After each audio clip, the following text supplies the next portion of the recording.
Entertainment అని అర్థం చేసుకోవట్లేడు.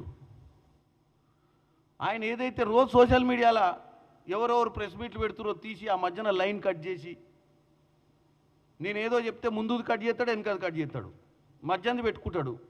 ఓసారి ఎందుకో చెప్పిన వీళ్ళు బ్రహ్మాండమైన చెడు ప్రచారం చేస్తుంది సోషల్ మీడియా అంటే వాళ్ళకి బ్రహ్మాండమైన సోషల్ మీడియా ప్రచారం బీఆర్ఎస్దే నడుస్తుందని చెప్పి ఒక ట్యాగ్ లైన్ వేసుకొని అంతవరకే ఆ 20 సెకండ్లో 12 సెకండ్లో కట్ చేసి పెట్టుకుండు. నేను అనేది ఏంటంటే నేను ఒకటే చెప్తున్నా, రాజకీయాలు పాజిటివ్ నెగిటివ్ రెండు చేయొచ్చు. అపోజిషన్లు ఉన్నంత మాత్రాన ఓన్లీ నెగిటివ్ పాలిటిక్స్ చేయాలి, నెగిటివ్ లైనే తీసుకోవాలి, నెగిటివ్ రాజకీయాలు చేయాలన్న ఆలోచన నుంచి బయటికి రండి ఫస్ట్. ఇది తెలంగాణ మనం అందరం యుద్ధం చేసి తెచ్చుకున్న తెలంగాణ, బంగారు తెలంగాణ సాధించాలనే అప్పుడున్న కాంగ్రెస్ పార్టీ ఇచ్చిన తెలంగాణ ఇది. సరే ప్రజలు మీకు ఓటేసిర్రు, 2 సార్లు మిమ్మల్ని అధికారంలో కూర్చోబెట్టారు. అప్పులపాలైన రాష్ట్రంలో ఇవాళ గాడిలో పెట్టడానికే 24 గంటలు పనిచేస్తే మైండ్ని డిస్టర్బ్ చేయడానికే ఇవాళ ముఖ్యమంత్రిని మనం రోజు అటాక్ చేసినట్టయితే కెమెరాస్ ఉన్నాయి అక్కడ కదా, రోజు ముఖ్యమంత్రి గారిని అటాక్ చేస్తే ఏదో బ్రహ్మాండమైన పేరు వస్తుందన్న ఒక ఆలోచన ఎవరు తప్ప అసలు వాస్తవంగా ఏం చేస్తే ప్రజలు మనం దిక్కు చూస్తారు, ఏం చేస్తే ప్రజలు చిరకాలంగా మనం గుర్తుపెట్టుకుంటారన్న ఆలోచననే లేదు. మీరు చేసే దుష్ప్రచారం, మీరు చేసే చెడు ప్రచారం వల్ల ఒక గంట ఎంటర్టైన్మెంట్ కావచ్చు ప్రజలకు, ఓ గంట మీరు ఇచ్చిన సోషల్ మీడియా విజువల్స్, ఈ రాంగ్ కంటెంట్ని మీరు ఏదైతే ప్రాపగాండాని మీరు ఏదైతే ఈరోజు ప్రజలలోకి తీసుకుపోయి ఈ ప్రభుత్వాన్ని మొత్తమే ఇంకా అయిపోయింది, ప్రభుత్వం ఏం లేదని చెప్పే ప్రయత్నాన్ని ఇవాళ తెలంగాణ ప్రజలు అర్థం చేసుకోవాలి. చిన్న చిన్న విషయాలను పెద్దగా భూతద్దంలో పెట్టి ట్విట్టర్లలో వాళ్ళకి ట్యాగ్ చేసి వీళ్ళకి ట్యాగ్ చేసి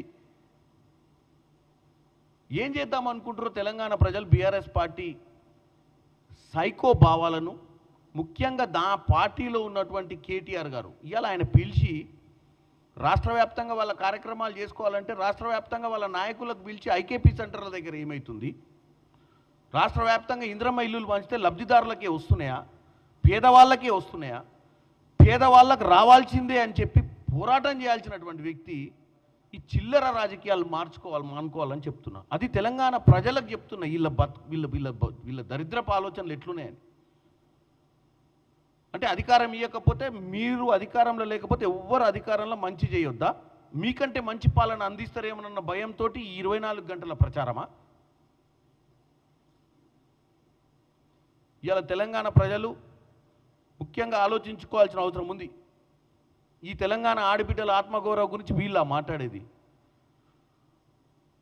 10 సంవత్సరాలు ఏ ఇంటి ఆడబిడ్డ గుర్తుకు రాలే, మన ఇంటి ఆడబిడ్డ తప్ప. బతుకమ్మ వచ్చినా మన కవితమ్మే. మరి అయ్యాలు ఎవరన్నా ఇంటికాడ ఆడబిడ్డల గురించి ఆలోచించిన దాఖలాలు కనపడ్డాయా? కొన్ని ఏళ్ళ దాకా వాళ్ళు ఒక మహిళకు మంత్రి పదవి ఇవ్వని పరిస్థితి. మొదట్లో మహిళలు ఉన్న విషయమే మర్చిపోయారు వీళ్ళు తెలంగాణలో అధికారం వచ్చినాక. ఇంకా ఆత్మగౌరవం గురించి మాట్లాడితే ఎట్టా? ఇక్కడెవరో ఒక మహిళ, అక్కడ పనిచేస్తున్నటువంటి మహిళ సెల్ఫ్ హెల్ప్ గ్రూప్స్ నుంచి వచ్చిన వాళ్ళు, మరి ఇక్కడ చిన్న ఎంప్లాయీ ఉంటుంది, ఏదో తప్పిదం ద్వారా ఆమె ఏదో చేస్తే ఇలా ఆత్మగౌరవం గురించి మాట్లాడుతున్నారు. మీ కలెక్టర్లే మీతోటి కాళ్ళు గడిగించుకొని కాళ్ళకు దండం పెట్టుకున్న సంస్కృతి మీది కదా. ఒక బ్యూరోక్రాట్ కలెక్టర్లతోటే కాళ్ళకు దండం పెట్టుకున్న సంస్కృతి మీది. కానీ ఆ రోజు మేమేంది ఇంత ప్రచారం చేయలే, ఎందుకంటే చాలా విషయాలున్నాయి ఆ రోజు ప్రజలకు తెలియాల్సిన విషయాలు. ఈ విషయాలు కాదు ప్రాముఖ్యత ఇవ్వాల్చింది ఇవాళ ఏం జరుగుతుంది, మన రాష్ట్రాన్ని ఏమేం కార్యక్రమాలు తీసుకుంటారు అనే దాని మీద ఇవాళ బీఆర్ఎస్ పార్టీ పనిచేయాల్సిన అవసరం ఉంది. 24 గంటలు దుష్ప్రచారం చేయడం, అయ్యో కొంతమంది వచ్చి ఒక ఆయన చెప్తాడు కాంగ్రెస్ పార్టీల చిత్తశుద్ధి లేదు, కాంగ్రెస్ పార్టీ బీజేపీ తోటి కొమ్ము కాస్తుంది, బీజేపీ కాంగ్రెస్ ఒకటిదని మళ్ళీ బీఆర్ఎస్ వాళ్ళు చెప్తారు. బీజేపీ వాళ్ళు వచ్చి కాంగ్రెస్ బీఆర్ఎస్ ఒకటే అని ఇంకొక ఆయన ఒక ఆయన చెప్తుండే, మొన్ననే విలీనమవుతుందని పార్టీ. ఒక బీజేపీ నాయకుడు, ఎక్స్ ఎమ్మెల్యే ఉప్పల్, ఏమంటుండో వచ్చి అంటే తెలంగాణ ప్రజల్ని నేను ఎందుకు ఒక్కటే విషయం నేను తెలంగాణ ప్రజలను కోరుకుంటున్నా, మీరు ఎంటర్టైన్ కానీ వాళ్ళు పెట్టేదాన్ని తప్పులేదు, ఎందుకంటే సోషల్ మీడియాలో రోజు రీళ్ళు వస్తాయి గీళ్ళు వస్తాయి అన్నీ చూసి ఎంటర్టైన్మెంట్ అయితే తప్పులేదు, కానీ వాస్తవాలు కూడా తెలుసుకోండి. ఇవన్నీ ఏంటంటే వీళ్ళు ఎంటర్టైన్మెంట్ ఛానల్ ఫ్రీగా నడిపిస్తారు, ఓటీటీ ప్లాట్ఫామ్ నడిపినట్టు. ఇలా సినిమా థియేటర్లో పోకుండానే ఇంటర్నెట్ ఎంటర్టైన్మెంట్ ఉంది. బీఆర్ఎస్ కూడా మీకోసం కొన్ని ట్యూబులు పెట్టింది, ఆ ట్యూబుల ద్వారా మిమ్మల్ని ఎంటర్టైన్ చేయడానికే ఈ కార్యక్రమాన్ని తీసుకోండి తప్ప వీళ్ళకి చిత్తశుద్ధి లేదు. వీళ్ళకి ప్రజాపాలన జరుగుతున్నటువంటి ప్రజాపాలన మీద వీళ్ళు అపోజిషన్ రోల్ కన్స్ట్రక్టివ్గా చేయాలన్న ఆలోచన లేదు. మీరు ఈరోజు అర్థం చేసుకోవాల్సిన అవసరం ఉంది.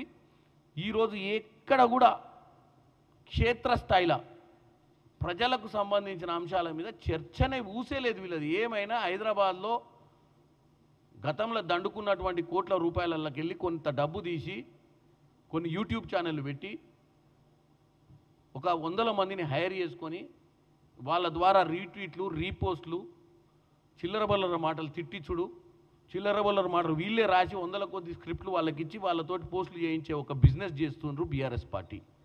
ఇది ప్రజలకు ప్రజా సమస్యలకు తెలంగాణ అభివృద్ధికి తెలంగాణ భవిష్యత్తుకి తెలంగాణ ఈరోజు జీడిపి ఎట్లా పెంచాలి, తెలంగాణను ట్రిలియన్ ఎకనామీ ఇలా భారతదేశంలో ట్రిలియన్ ఎకనామీకి తీసుకుపోతా అంటే మనము పార్టిసిపేట్ 5 ట్రిలియన్ ఎకనామీ పోతా అంటే మనం 1 ట్రిలియన్ ఎకనామీ అని ఒక విజన్ తోటి తెలంగాణ రైజింగ్ అని పోతుంటే దానికి సంబంధించిన ఏమాత్రం కూడా వాళ్ళ ప్రయత్నం లేదని ఈరోజు తెలియజేస్తున్నాం.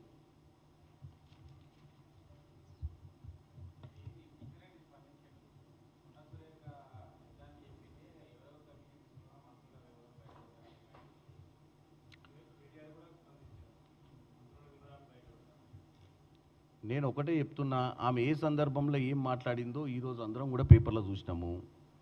ఇవాళ రేపు ఒకటే చెప్తున్నా, ఫస్ట్ ఆమె మాట్లాడిందా అథెంటికా కాదా అనేది నెంబర్ 1. నెంబర్ 2, ఎందుకంటే వీళ్ళు ప్రతిసారి రాను అయ్యా పులి వచ్చే కథ ఉంటుంది చూసినా, అయ్యా పులి వచ్చా అంటే పులి రాకుండా అయ్యని భయపెడితే లాస్ట్ పులి వచ్చినప్పుడు అయ్య రాలేదట. బీఆర్ఎస్ పార్టీ వాళ్ళు రోజు మార్పుడు వీడియోలు మార్పుడు సమాచారము తప్పుడు సంకేతాలు ఇచ్చుకుంటే ప్రజల్ని ఏదైతే తప్పుదో పట్టిస్తుర్రో, ఏది నిజమో ఏది అబద్ధమో, ఎవరిని మార్పు చేస్తుర్రో, ఎవరి వాయిస్ ఎవరు మార్పింగ్ చేస్తుర్రో తెలియదు. కొండా సురేఖ గారు మాట్లాడితే ఆమె స్పందిస్తుంది, ఏ సందర్భంలో అన్నది ఎందుకన్నది అనాల్సిన అవసరం ఎందుకు వచ్చింది, ఆమె స్పందించినప్పుడు దాని మీద ఆమె మా పార్టీలో సీనియర్ మినిస్టరు, ఆమెను ఎవరిని ఉద్దేశించి అనేది ఆమె పరిధిలో ఉంటుంది. ఎందుకంటే ఆమె మాట్లాడింది అనేది ఆమె ఫస్ట్ ధృవీకరించాలి. ధృవీకరించి ఆమె మాట్లాడితే ఆమెతోటే ఈ మంత్రి గారే ఈరోజు డెఫినెట్గా దానికి సమాధానం చెప్తారు.